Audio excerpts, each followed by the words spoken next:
बढ़ता जवानी जैसे भाव पे टरोल के,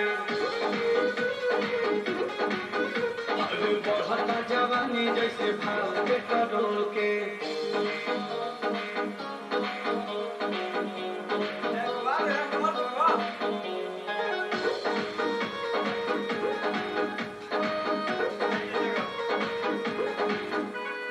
लागे बचताई पड़ी तो हके पताई के, बड़ा की बहिन भाई बाबू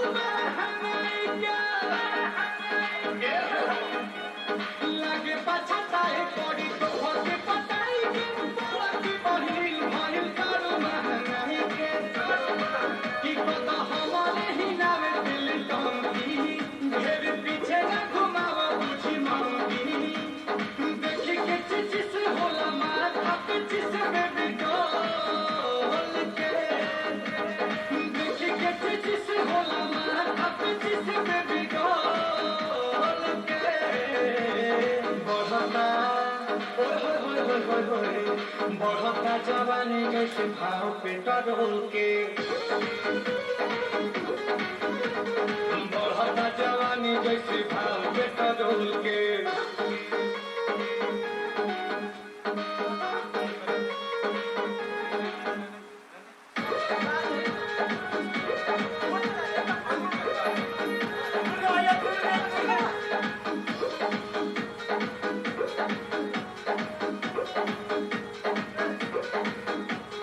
चला पते जे भरज नहीं भरलू, उहे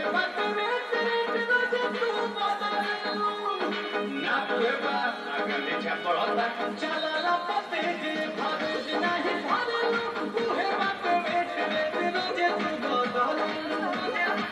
कि बड़ी महल भइल बारू आयो, काहे करेलू करे जा हम खायो।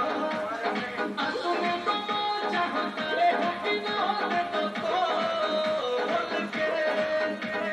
आ तुमे तो चाहत रे हो कि न होते तो बोल के।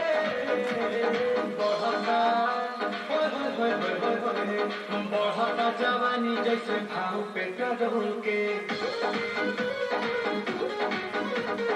बढ़ता जवानी जैसे भाव पे टरोल के।